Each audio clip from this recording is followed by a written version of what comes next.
Hello, Bill. Good morning, Matt. Welcome to the DMZ, everybody. Another post-election day episode of your DMZ.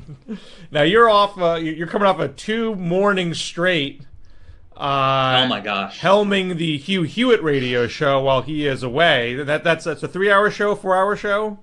3 hour show. I am a rank amateur doing the job of a trained broadcast professional. This is not easy, my friend. You're up. I got up at 4:30 each day, and you're on the air for 3 hours, and I mean just trying to hit the commercial breaks, manage callers calling in, guests. It is not. I admire the people, and then the other thing too is like, luckily I had a lot of guests, including thank you, Bill, for coming on as well. But the hardest part, for me at least, is like at the top of the hour when you do a 12-minute rant. And luckily you can have sound clips. That's the saving grace, that you can have clips. But just to talk for 12 I cannot, believe it or not, it's hard. Like, I know that you I'm sure watching think I could just bloviate for 12. It's so much harder than you think to do. But the big question is, was there a better guest than me, or was I the highlight of the 2 days? Well, it's funny. I sent Hughes Booker like 20 people to have on, thinking maybe 10 of them would say yes. And Right. I think there were actually 35 people, something ridiculous, that said I had like the maximum number of guests possible, and there were so many variables. Like, some of the segments are only like 5 minutes long, and you can't really get into stuff with the guests. I think you had a short segment, actually, Bill. Yeah. And I had nothing to do with that. Just the total luck of the draw. But I was dazzling for 5 minutes. You were great. It was 5 minutes of pure gold. For some reason, this doesn't count you, but I would just say overall, I would say the Monday guests, for some reason, were by and large had more energy. There were people that I talked to on Tuesday morning. I literally think they were talking to me in their bed. Like, they rolled over at 7:30. Answered the phone from Generalissimo, Hughes producer Dwayne, and talked to me. I think that they may have been in pajamas while we were, having this interview. I still remember, back in the old Air America radio days. Mark Maron had the morning show back then. Yeah. And he was talking to a congresswoman. Her name escapes me, and maybe better off for her if I don't remember it. But he's talking to the congresswoman for 5 to 10 minutes something, and he hears water, and he's like, "Congresswoman, are you in the bathtub?" That's hilarious. She was like, "You got me." I'm a fan of the Mark Maron podcast. No, I think, didn't Dave Weigel fall asleep recently on some show? And I know Tucker Carlson, my boss, there's a Fox News Fox and Friends episode where he was asleep. I think Allison Camerata let him sleep, and then they came back from commercial and made fun of him. It was clever.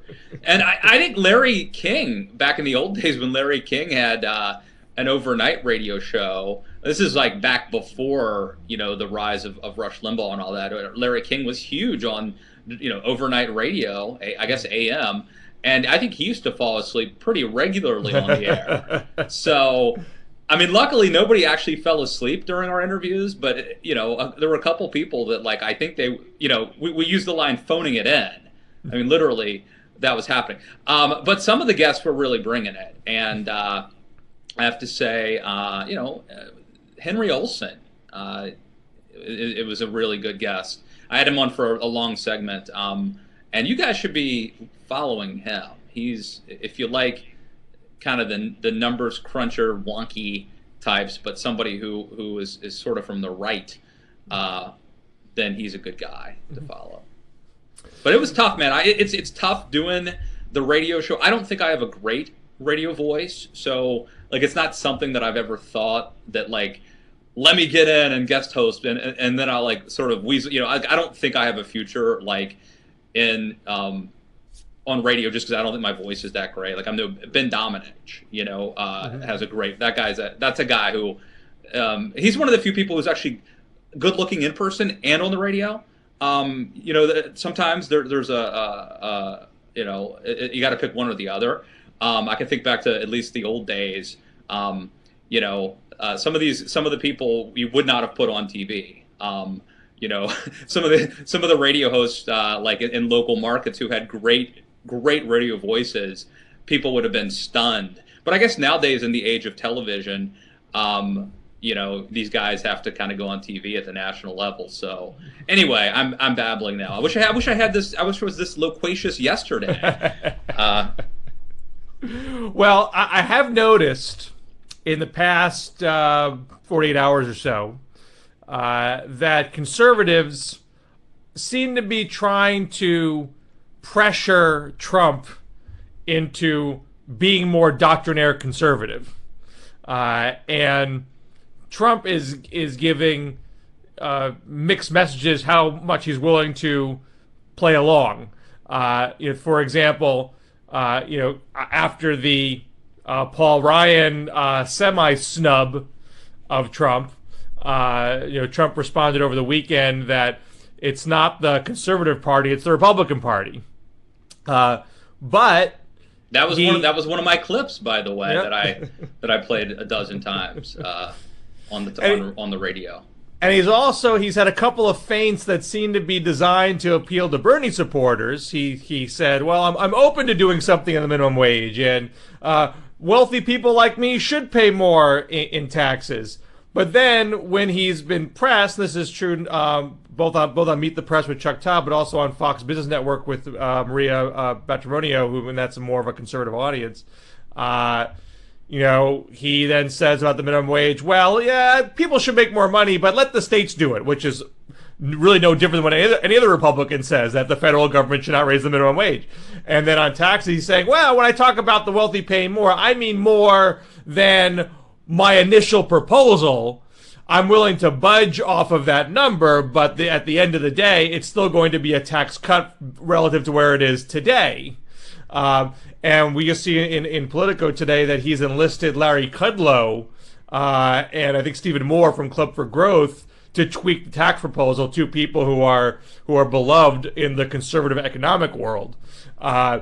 And so it might not be a top tax rate of 25% the way it was in his initial proposal, but it's still going to be lower than where it is today. So what does that tell you as far as Trump's mating ritual with the Washington conservatives? Well, look, I think that there's an argument that if all the good people and all the conservative ideologues abandon Trump, then no good people and no conservatives will be around to advise Trump. So you could make an argument that, look, he's the presumptive nominee.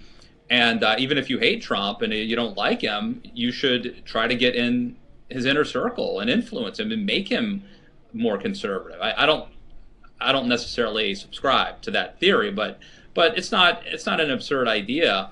So Trump has regularly said that he doesn't get advised, that he makes the calls. He's the consultant. He's the policy advisor. Yeah. If he has an advisor and he doesn't like what that person has to say, well, then he fires that guy and gets somebody who he agrees with.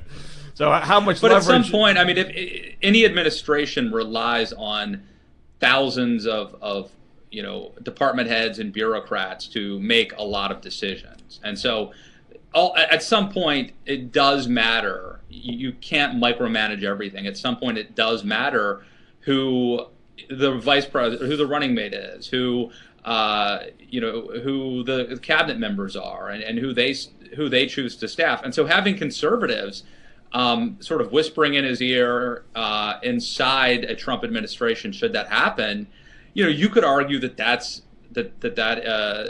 that might be a smart move. I don't think that Trump holds the cards right now, and so I don't think that any attempt to pressure him or lobby him to become more philosophically conservative will really work. But if you could infiltrate the Trump orbit, then you could argue that that's not a bad idea. I mean, that is sort of premised upon the possibility that he could actually win. There's only value in being in his inner circle and advising him if he actually is in a position to affect policy. The other argument, I imagine, is Trump's certainly going to lose, and the party's going to shatter. So we need to position ourselves to pick up the pieces and recreate a party that has a conservative underpinning, and not let the party go in a Trumpian direction forever, which would relegate it to a thin minority for a decade or more.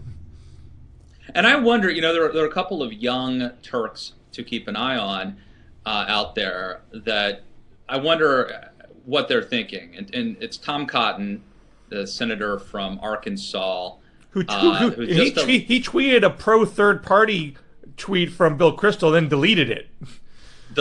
And today on U.S. News and World Report, an interview with U.S. News and World Report, he says that he'll vote for Trump, and he would not rule out being Trump's number two, his running mate.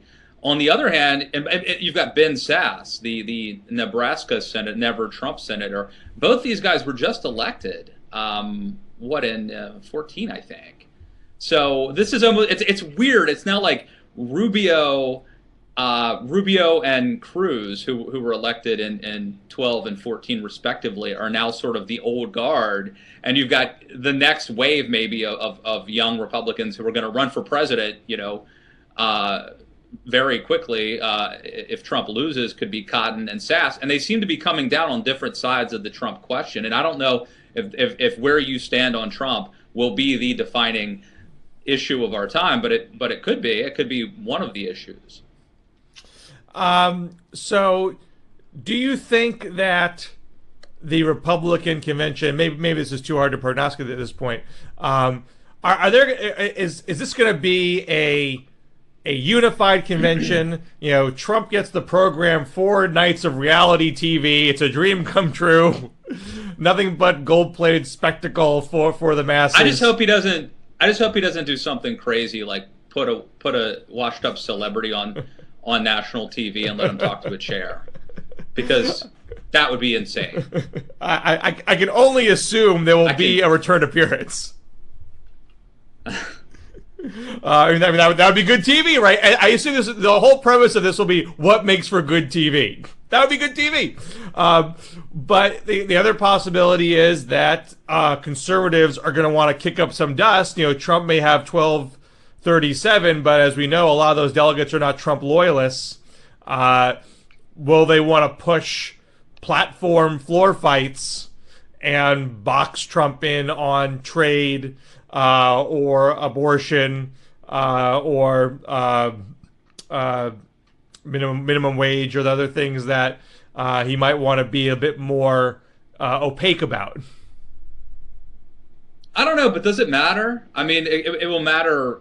We'll have to pretend it matters at the time, because we got to cover something, and if there's controversy and conflict, that's good. But does it even matter what the Republican platform is? I mean, officially, well, I think it matters whether you have a image of a organized, unified party or a chaotic, divided party over a, this is the most concentrated amount of advertising you're going to get in the campaign. I would think an image of chaos is not ideal. Well, I think if I had to bet, I would bet on chaos, because I think that, although it may collectively be in the Republican Party's benefit to come together and have a seamless convention, it seems like individually it's in a lot of people's best interest to do the opposite of that. So yeah, I bet you that there's going to be some controversy to overcome. I'm not saying it's going to be 1968 in Chicago all over again, but I think there'll be some spectacle and some, protests, and pretty likely there'll be, even if the Republican Party is united, pretty likely you would see some, protests from the left at the convention. Well, that stuff, that doesn't speak to inter-party division. If there's some ruckus outside, I wouldn't think that would matter as much. Now, of course, you might have division of the Democratic convention too. Bernie's still racking up his wins. he won Indiana, he won West Virginia, he almost certainly won Oregon. Kentucky's a bit dicier. There's some differing narratives there. California looms very large. None of this is going to stop Hillary from getting the nomination, but the more he wins, the more leverage he has to throw his weight around at the convention, which he's openly talking about doing. Right.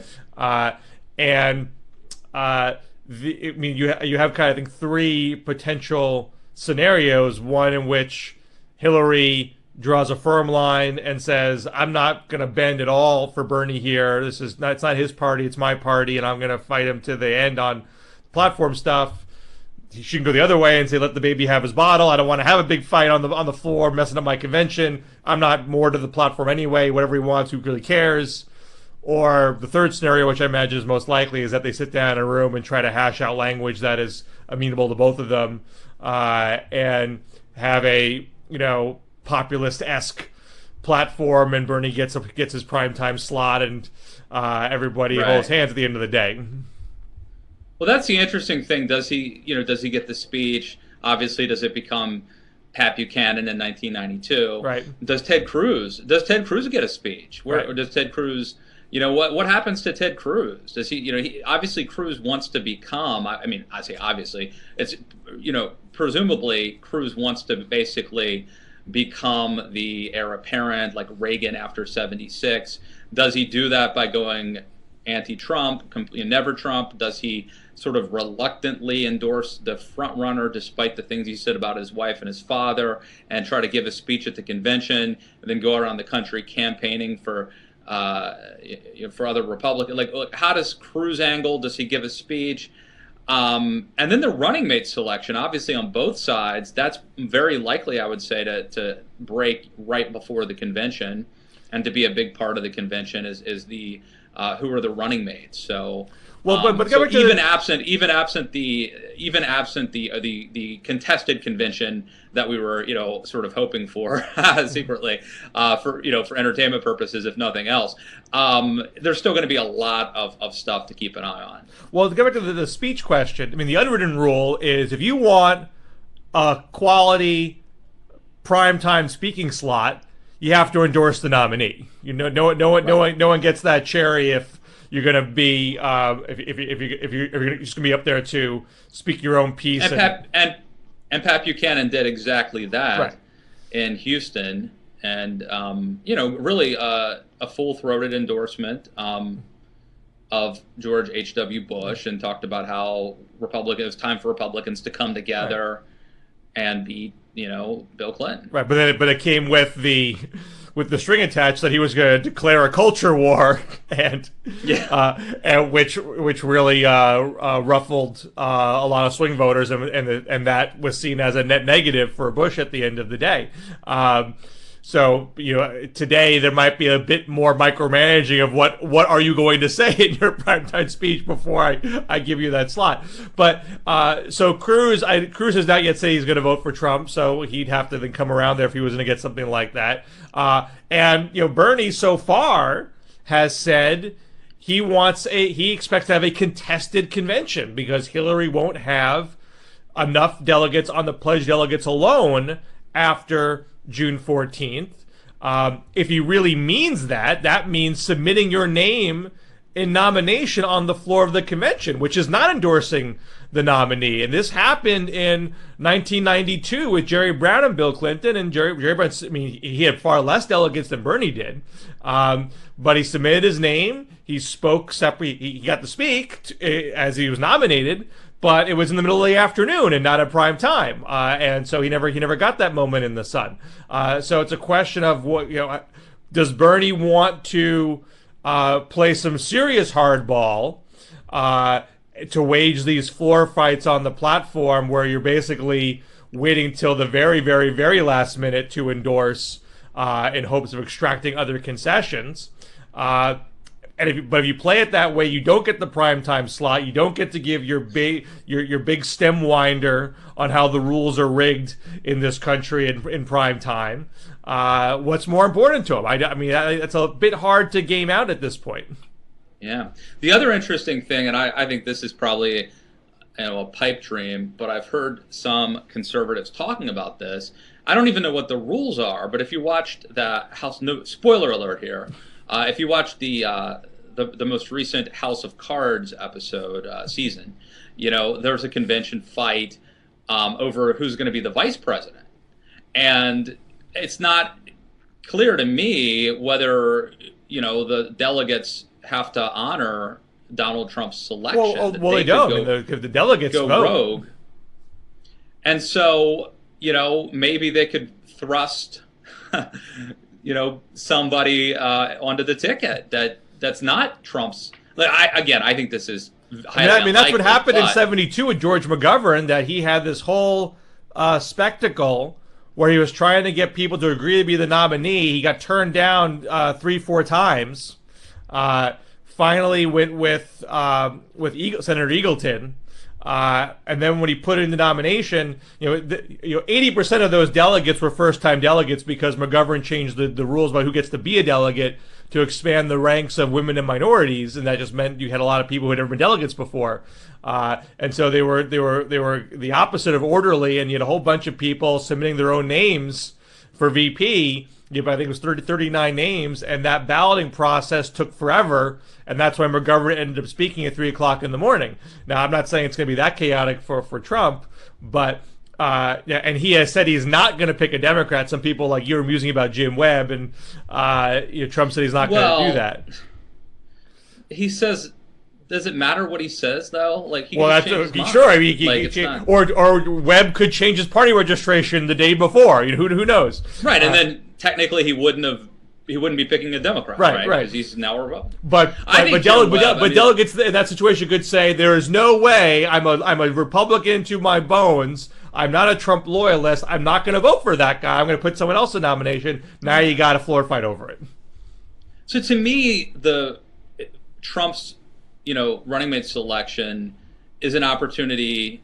I mean, it's an opportunity for everybody. But look, if he wants to try to win Ohio, you go Kasich. If he wants to sort of insulate himself from the war on women stuff so he can be free to attack Hillary, maybe he picks Martinez or Jan Brewer. If he wants Ohio, why doesn't he pick Ken Blackwell? Well, I love Ken Blackwell. That'd be a great pick. Let's go Ken Blackwell. But right now, Ken Blackwell is not quite on the never Trump train, but he's on the almost never Trump. And so he's on the we need to influence. He's the former Attorney General and a prominent African American conservative. Yeah. And ran for governor in a horrible year in 2006 and did not make it. But I think Taft, who was the incumbent, had like a 10% approval rating. The incumbent Republican. Yeah. It was even worse, and Ohio was even worse than the national to be a Republican. The other thing, though, is look, but if Trump wants to transcend the sort of normal Republican Party and own the populist Reagan Democrat basically, you could just assume, okay, I'm going to win the Republican vote. I need to. When I'm going to double down on working class white voters, in Appalachia, in the Midwest, and in the Rust Belt, then I think Jim Webb would do that. I mean, I think Jim Webb would be, it's a Republican and a Democrat, two guys, who were, Webb used to be a Republican, Trump used to be a Democrat. You could say this is the new breed of politics. It's not about partisan affiliation. I don't know. I don't think Webb's getting enough. Maybe it's a crazy idea. I don't feel like Webb's getting enough attention. Now, I have a piece in Politico this week. We talked about on the Hugh Hewitt show yesterday, which was titled "Why Trump Won't Get Bernie Supporters." But part of that argument was that Mitt Romney won 61% of the white working class vote, which was a record of this century. So he did better with the white working class than Bush or McCain. But all three of those guys did very well. I mean, white working class is not a swing constituency. It's a Republican constituency. So there's not that much more to get. Now, maybe you could argue there's a little bit more to get, and all things being equal, that might eke it out in Ohio. But if you're doing worse with minorities and worse with women, then that bar gets higher and higher and higher of what you're going to get out of white male working class. So I think just doing what Trump has been doing, the kind of George Wallace right-wing populism, I don't think gets you there. Now, if you could poach a whole lot of Bernie supporters who are not, lunch bucket, 50-year-old guys who lost their factory jobs from NAFTA, the Bernie supporters, they might hate TPP, but they're too young to have lost a factory job to NAFTA. Those jobs are gone. So that for them, TPP is a symbol of how the rules are rigged for the corporations. It's not a direct loss of a job for themselves, by and large. So the question then becomes: is there something in Trump's arsenal that would really appeal to Bernie voters? We know there's this marginal overlap with TPP, and Trump is to some extent less military interventionist than Hillary is, and he is seen as perhaps less bought and sold by special interests, so that may quickly change once he starts fundraising for the general. And so my point was that as yes, those ingredients are there, but there's so many other things that keep these camps apart. Trump thinks global warming is a hoax. Trump wants to take the Iraqi oil. Trump is pretty racist. It was Bernie supporters that overtook the Chicago rally and ran Trump out of town. And just psychologically and sociologically, there's been some research about this. Trump supporters are highly authoritarian, and Bernie supporters are highly empathetic. It's just like a classic, left-right mentality difference. So when Trump does these kind of quasi pivots, I'll do something on minimum wage, and then he follows it up by saying, let the states decide. I should pay more in taxes, but not really. And this is sort of the oddest thing where, just a few days ago on CNN, he says, I think I'm going to get most of the Bernie supporters.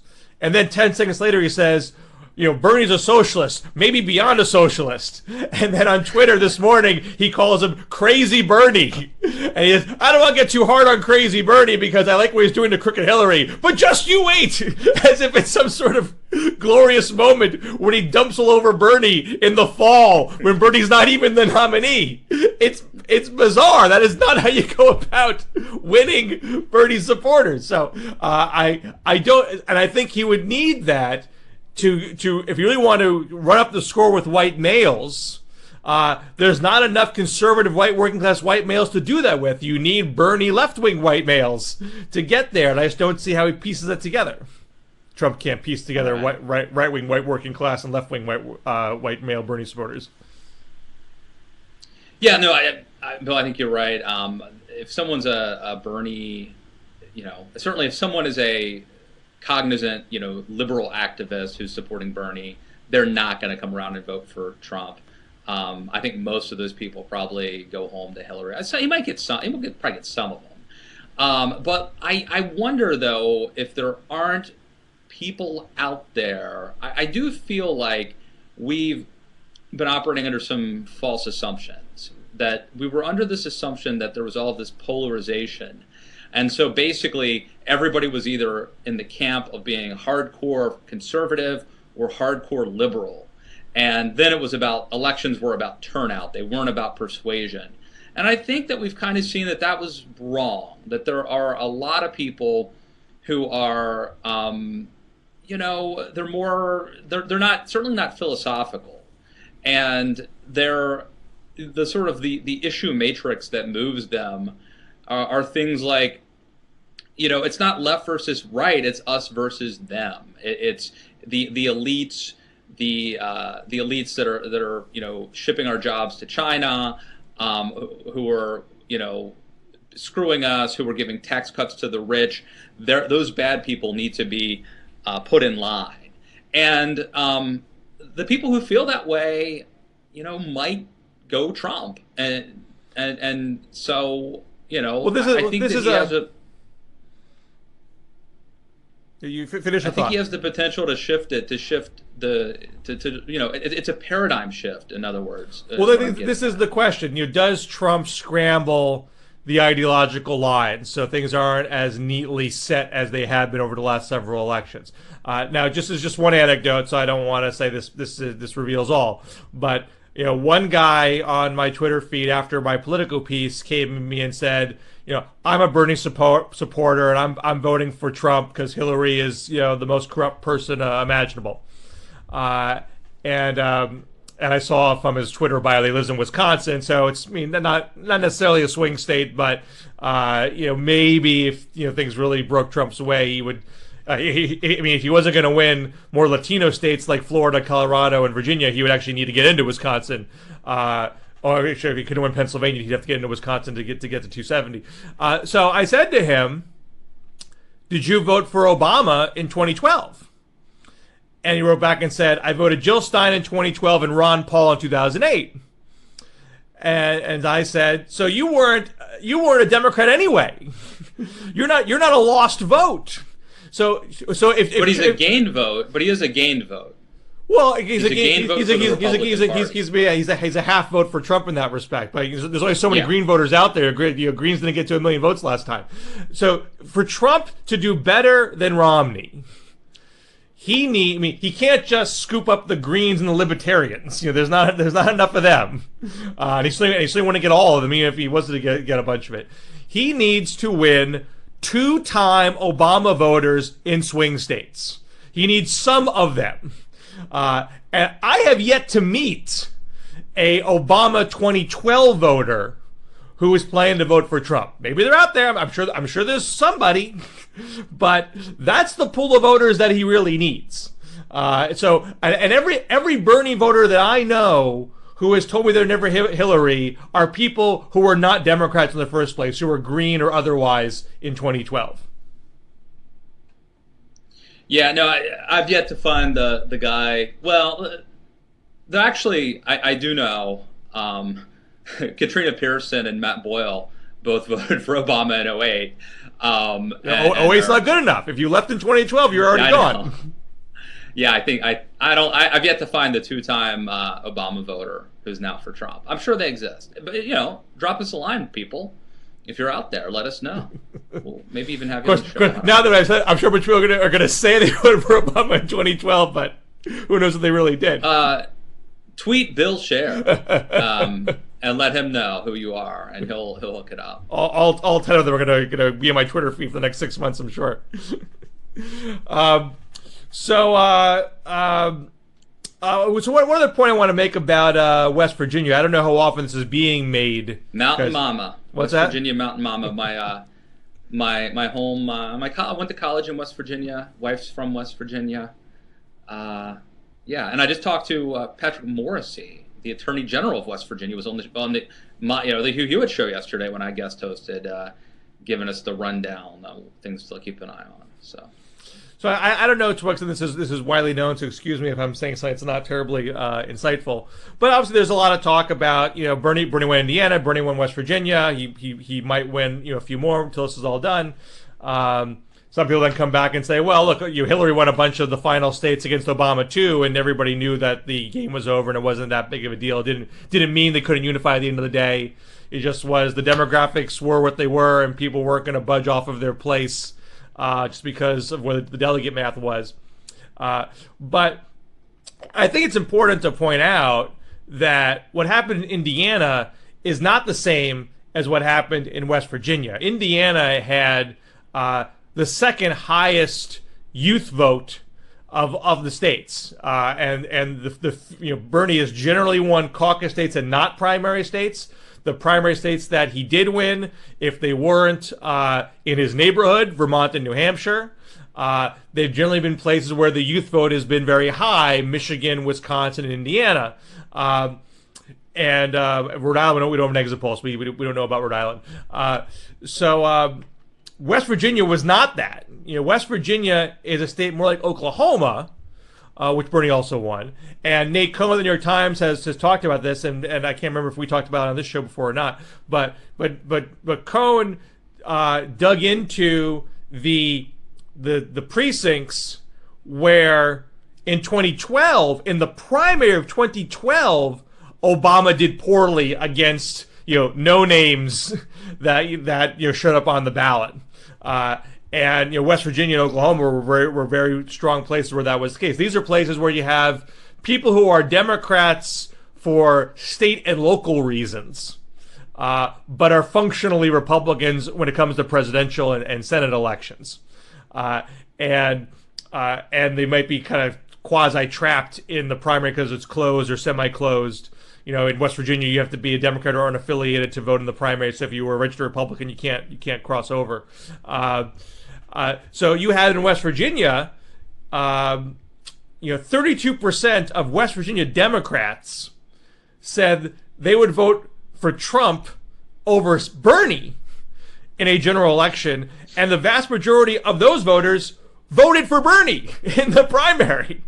So you already have evidence that you could argue Bernie winning in conservative areas means that his message has trans ideological appeal, but that's not the case if these people aren't really feel the burn voters. They're people who just hate Hillary and want to cast a protest vote and are fully expecting to vote Republican in the general election. So West Virginia seems a lot more in that camp than Indiana was.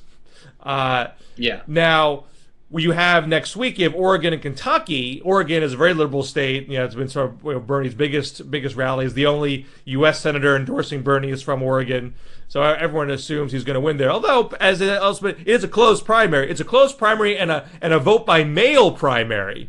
So things that could cut different ways, but nevertheless, it's still by and large your registered Democrat in Oregon is a very liberal Democrat. And don't forget. What is it? The age of the 90s is alive in Portland. Right. So that's good for Hillary, right. Presumably. But I would think Oregon's assumed to be a Bernie state. Now Kentucky is closed, and the Democratic establishment there is very center right.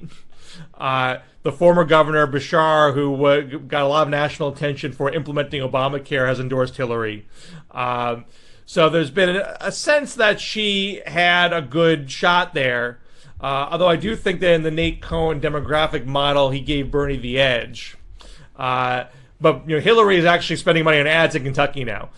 So if Bernie wins Kentucky and Oregon, that's going to be 4 in a row. There'll be a bunch of annoying articles for Hillary about how why can't she close the deal? I think once she wins stuff on June 7th, that probably gets diminished, but it'd still be an irritant for her, and certainly a point for Bernie to say, look, I have a ton of support in the party here, and you got to come my way on the platform. If she can pick off Kentucky, she won Ohio, she won Pennsylvania. That at least gives her a chance to say, don't assume I can't win in these Appalachian type counties, in these white working class areas. I actually have some juice there. So I think there's going to be a lot of eyes on Kentucky next week.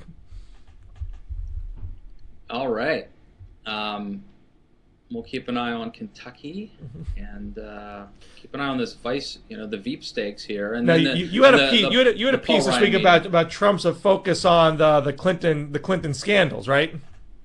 Well, look, I'm not advising Trump to attack Bill Clinton or Hillary Clinton, but I wrote this piece for Roll Call basically saying, look, I've been watching Trump, for a while now, and I think that there's a method to the madness, and because it seems kind of crazy that a guy who already has this huge gender gap would be attacking, Hillary Clinton for her husband's sins and talking about her,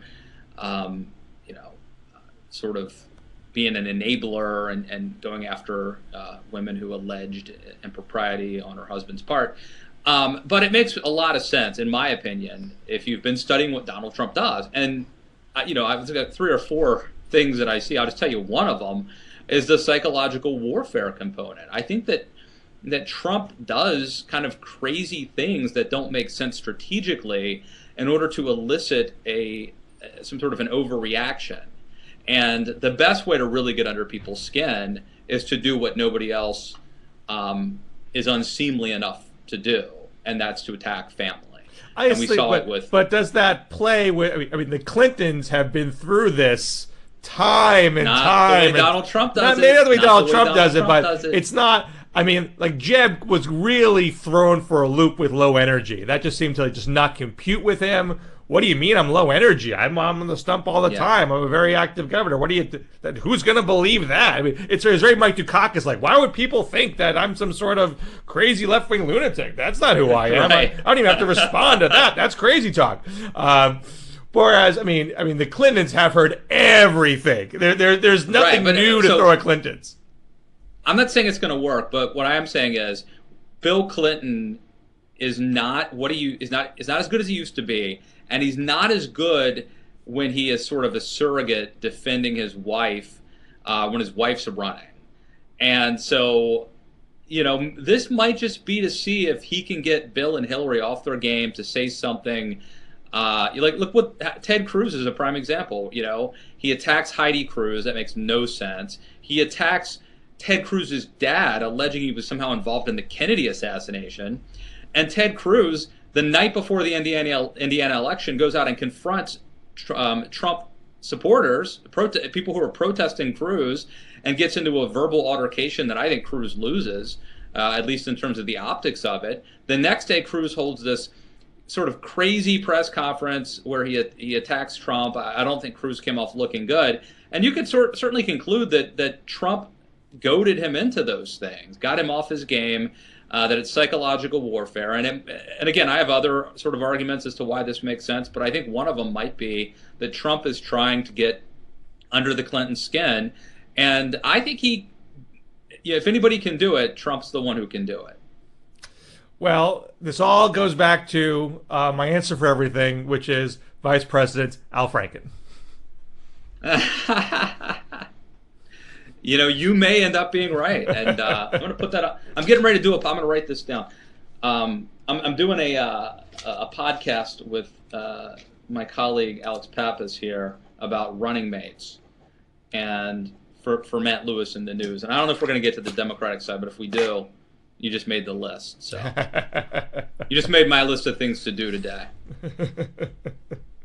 I'm maintaining AlFrankenVPWatch.com. So anytime there's a Franken mention out there in the universe, I'm on it. He is definitely he's on somebody's list somewhere. I know that. If you look at the news coverage that's out there, there are people in the upper echelons of the party that are talking about him. And I am on JimWebWatch.tv. Check that out as well. It's going to be a great debate when Al Franken and Jim Webb go up against each other in that vice presidential debate. I killed more people than you. It's going to be Al Franken and Jan Brewer. It could happen. Actually, you know what? I do think someone in the comment threads last week after I mentioned Jan Brewer said, what about Joni Ernst? She seems to be open to it. And she's made a couple of comments, actually. I do think Joni Ernst would, if he can get a sitting senator who's a woman willing to do it, that would, to me, would be the most sane thing for Trump to do. Which, in fact, I'd say maybe they doesn't do it. But I think if Ernst was willing to do it, I think she makes a ton of sense. All right, I'm going to give you my list here. I don't know. Susana Martinez, Brian Sandoval, Marco Rubio, Tim Scott, Mia Love, Chris Christie, Jim Webb, Kasich, Tom Cotton, Joni Ernst, Scott Brown. I know I'm probably forgetting several people. I mean, this is literally just on a sticky note before I do this podcast, and I'm sure Alex Pappas is going to bring some names. But did I miss anybody prominent, Bill, that you would put on that short list? I'm sorry, I was mildly distracted by a text. Can you run the names out for me again? Damn it, Bill! I am talking. You were reading text. You were probably tweeting. You're multitasking while I'm talking. I have no respect for you, Pat. I think the audience is going to give you what for in the comments. I'm going to do my next blogging heads with you in a bathtub. A bathtub filled with cereal. Let's hope. And milk.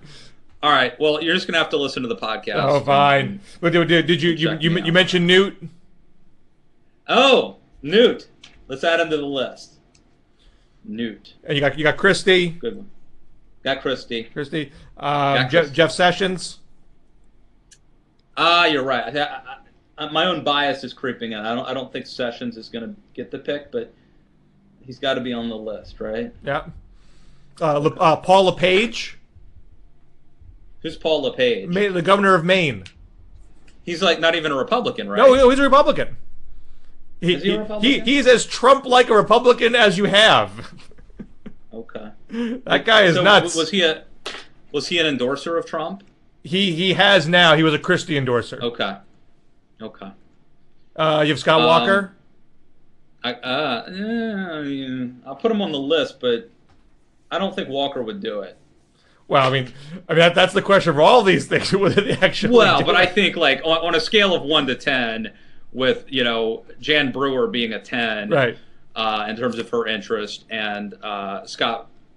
Did you say Scott Walker? Yeah, Scott Walker. Right? Yeah. Scott Brown is a 10, but Scott Walker, I got to make him a 1. I mean, there has to be a ranking system of this too. Scott Brown would be hilarious. I really hope he picks Scott Brown. Would you be surprised though if Scott Brown was the running? I wouldn't be surprised. I would not be surprised at all. Yeah. Why would it be hilarious? Because he's a total idiot. No. Former, well, we'll see. All bets are off, right? For this cycle. Like, if we're trying to get into Donald Trump's head. I mean, what if it's Corey Lewandowski? I mean, what if he's a running mate? I mean, what if it's Ann Coulter? I mean, again, under normal conditions, you would laugh at that. But he has said it will be a politician who will help him with legislating. So I assume he said that on multiple occasions. I assume he means it. Again, with Trump though, it's unclear. There's always an escape hatch for Trump comments, but there's always. But there's certain things he comes back to over and over again. I really think he's going to build a wall. I don't think he's making that up. He really wants to do that. Maybe if he does, it's going to be a glorious wall. Glorious. All right. I best get going here, buddy. But another award-winning show, and everyone out there, check out. You got your piece in Politico magazine about how Bernie supporters will not go to Trump. My piece in Roll Call about why Donald Trump is smart, why there's a method to the madness of him attacking Bill and Hill over alleged and proven, in some cases, indiscretions. And check us out on Twitter at DMZ Show. Bill, Scher, anything else we should be plugging? No, that covers it for me. All right, guys. We'll see you all next week here in the DMZ. Ciao. Take care.